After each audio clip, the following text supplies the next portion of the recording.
Stay tuned for the Joan Quinn Profiles. Joan served the state of California as a member on the Arts Council and on the Film Commission. She was formerly on the Architectural Commission and fulfilled 2 terms on the Fine Arts Commission for the city of Beverly Hills. As an editor for Andy Warhol's Interview magazine, Condé Nast Publications, and the Hearst Corporation, Joan covered the world of fashion, the mysteries of food, the excitement of theater, and the international art scene. She continues to find people who are on the cutting edge of their professions. Here's Joan Agajanian Quinn. Hi, I'm Joan Agajanian Quinn, and welcome to the Joan Quinn Profiles. Waiting to be profiled, comic, actor, writer, model, Ellyn Daniels. Ellyn Daniels is an award-winning actress who was born and raised in Orlando, Florida. She attended the Harrod Conservatory in South Florida and the London Studio Center, where she studied ballet. In her professional life as a dancer, then as a model, she's worked all over the world. You've seen her on TV and Oxygen's Funny Girls and ABC's The Forgotten and the web series Kiss Her, I'm Famous. Is that right? Kiss Her, I'm Famous? It is right, yeah. Ellyn is drawn on her life experiences to write and star in the Fringe Festival's emotional terrorism. So, what is emotional terrorism? What it is to me is, being sort of terrorized by people. By other people? Psychologically, yeah. Oh, psychologically, Mm-hmm. yeah, because how do you draw on the things that you've done? What do you talk about in emotional terrorism? I talk about my upbringing. I talk about my ballet school.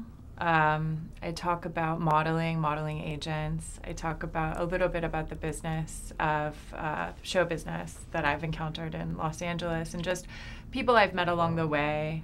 How long is the play? It's an hour. And tell me about the Fringe Festival. The Hollywood Fringe Festival? Yeah. I don't, to be honest with you, I don't know a ton about the Fringe Festival, but it goes on through the month of June. But how do you do it? How do you get a venue, and how long do you stay there and all that? You get a venue by applying. Uh-huh. And then, you kind of show them whatever you have about the show, script. How long does your play have to be? I think I don't know if it has to be a certain amount, but I don't think they like it to be over an hour for these festivals. That's sort of what I've gathered. Then you live between London and LA and Spain, Barcelona. Mm-hmm. But there's a Fringe Festival in Edinburgh. Have you ever been in that? I'm doing that this year, yeah. Oh, you are doing that. Well, isn't this, you don't know because you haven't done it before. Well, do you think they're the same? No, I don't. I think they're probably pretty different in terms of their tenor. I mean, I think Edinburgh has been going on longer. Uh-huh. Yeah, and are they more particular? Did you have to do things more? Well, their process, it takes a long time, so you have to apply much more in advance than you do in Hollywood. I just think it's more inundated with people from all over the world, right? Mm-hmm. And it's not just a acting festival. They have dance, they have music, they have, And we don't have that. We have just acting, I think. I think we just have plays. Is that right? I think so, because it's fairly new and it's getting bigger and bigger. Right, I think it's great. But I know everyone always talked about the Edinburgh Film Festival. Yeah. So it's a big thing. And you're living close, actually, if you're living in London. Yeah, I spent some time in London, and just by being there and doing stand-up and getting to know people in that community, a lot of people advised me to do the Edinburgh Fringe. So let's talk about your ballet career, because it took up so much of your early life, right? Yeah, it did. Yeah, so... How'd you get interested? Well, when I was young, very, very young, like 3 years old, I started doing all sort of jazz and tap and musical theater and those kinds of dancing. And then one day, this guy came to my school when I was maybe 12, and he was from School of American Ballet, and he was like, oh, you're really talented, you should pursue ballet. Like, you have the facility to do that. And then I sort of redirected myself to do that. So that became your career? And then did you go away to that conservatory to live? No, I didn't. I went to the Herod Conservatory, so that was in South Florida, and I lived there for 2 years of high school. Oh, you did? Mm-hmm. Did they do high school and then in training, ballet training? Yeah, basically we went to the local high school for 4 hours, like 4 periods of an 8-period day, and then we came back, we ate something, and then we did ballet for the rest of the day. And who were the teachers there? A woman called Victoria Raquel Schneider, a man called Olivier Pardina, Svetlana Osieva. Were they all dancers? They all had been dancers. Yeah. They had all been dancers? Yeah. And then what happened to you? What happened to your career? Oh, to the ballet? Yeah. Well, it was sort of a melange of things. Like, I had an injury, a chronic injury in my Achilles tendon. Which is the worst, right? Yeah. Because you can't dance with that. Yeah, it's very hard to dance. And I had been dancing on an injured tendon for many years because there was, the doctor says you should take time off, but the school says, when are you going to be dancing? And you're very conflicted. And if you don't have good guidance, I think, at that age, you can make the wrong decisions. So is that what happened? Well, yeah, it slowly sort of wore away. And then, psychologically, because I couldn't do what I... Did you ever dance professionally? Mm-hmm. I danced in a small company in the south of France called, at the time it was called Jeune Ballet International, but now it's called Jeune Ballet de Cannes. And so they took you from Florida to dance No, I there? went to London. I studied at the London Studio Center, and then I auditioned in France. So you were still, what, a teenager? I was 20. And then you were just... Yeah. So and then, but you were modeling too. When did the modeling agent find you? The modeling agent found me in Paris when I was traveling with my father on a business trip, and I was 17. So I was going to be a senior in high school. And I actually left the Herod Conservatory to model for a year. So the agent found you with your father? Well, actually, I was with a friend. You were just... Yeah, we were just hanging. We were going around Paris, and he found me in the metro station. You're kidding. No.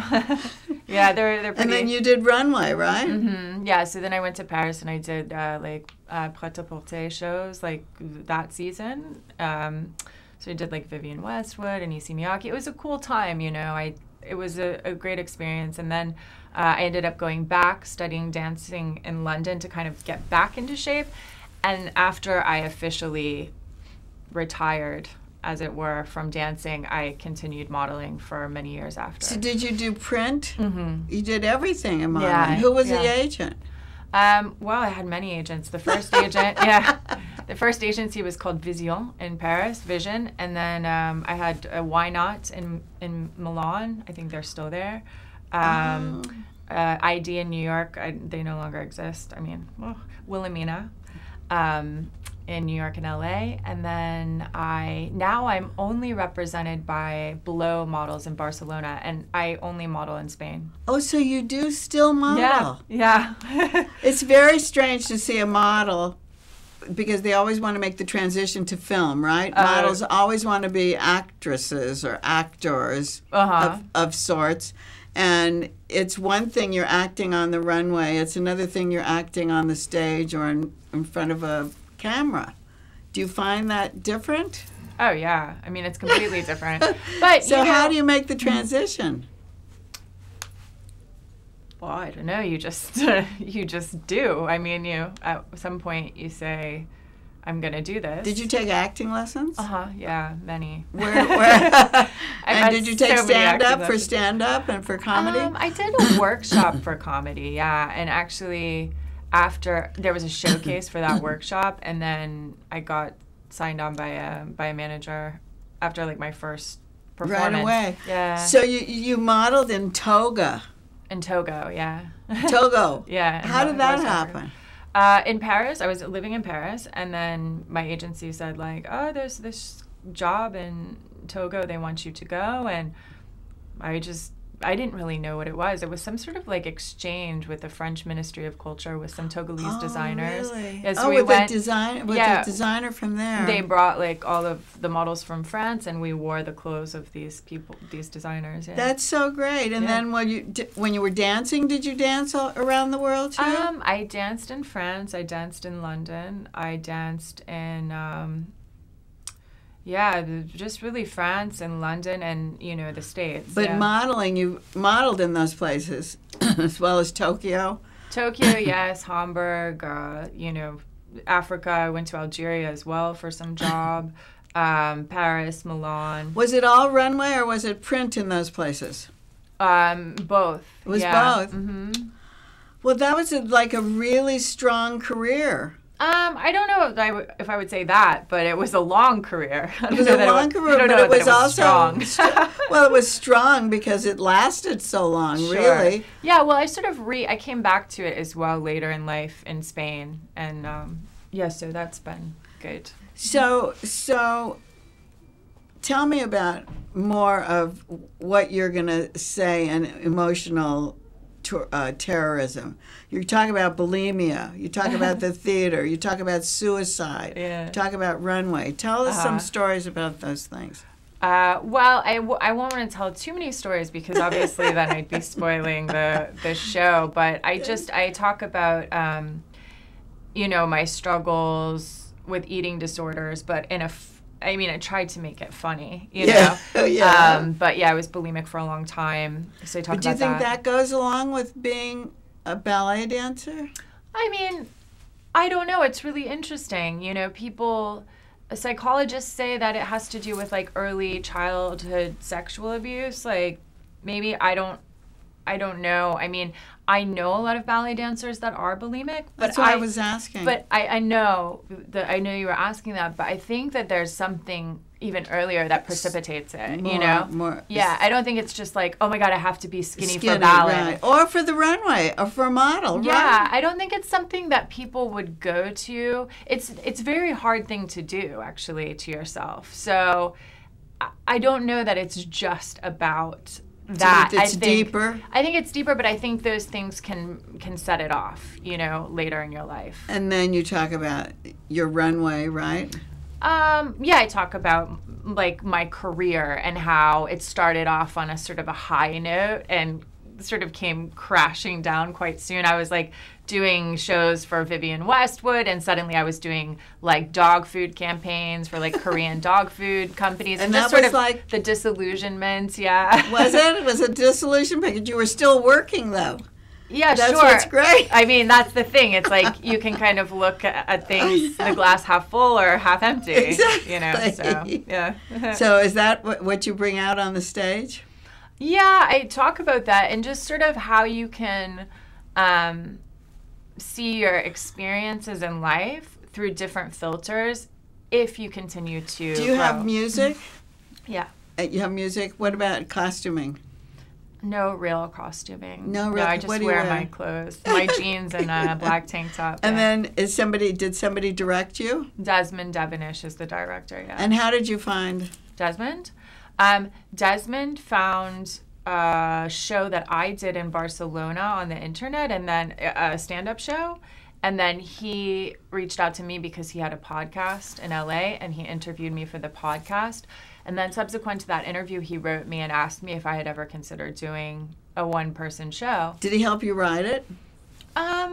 Or did you write it all yourself? I've written all the drafts, but he'll go through the drafts with me and we'll choose. I see. The content, and yeah, there is a lot of content. Does he move you around the stage? Does he do the directing? Is there like choreography and? Yeah, there's some choreography. Yes. And also more to do with the characters and like there's a lot of different characters, so how to get into them and out of them with ease and precision and not. You play different characters? Yeah. Oh, so it's not really all about you? Is it just you? Is it you that we're talking about? No, you're just playing different characters. Well, it's like the characters that I've encountered in my life. I got it. So, yeah. I see. So you do. Yeah, so I do myself and other people. Okay, so then at the New York Television Festival, you had 30, Debt-Free, and Far From Happy. Yeah. What is that? That's a web series. And it's very well accepted, right? Well, yeah. I mean, people seem to like it. You know, the New York Television Festival accepted it, and you directed, produced, starred? Co-directed, produced, and starred because my partner Reaver Stieg and I did everything down the middle. Down the middle, yeah. Did you have any formal schooling for any of that? Directing? No. How did you do that? Again, I just did it. I mean, you know, one day you just sort of sit down and decide, okay, like, we're going to do this. We're going to make this thing. And did you go to workshops?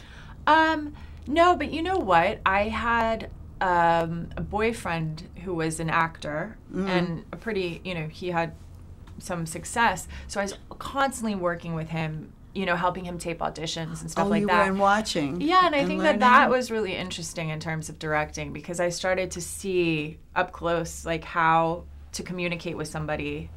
And also if somebody directs you, if you're listening, you can learn from that, right? Oh, sure, definitely, yeah. Well, we're going to look for the web series, I guess you can see all the time, right? Oh, yeah, it's on, you can go to farfromhappy.com, and it's there. And it's there. Yeah. And we'll get to see you. Will we learn anything about your emotional terrorism from that? From farfromhappy.com?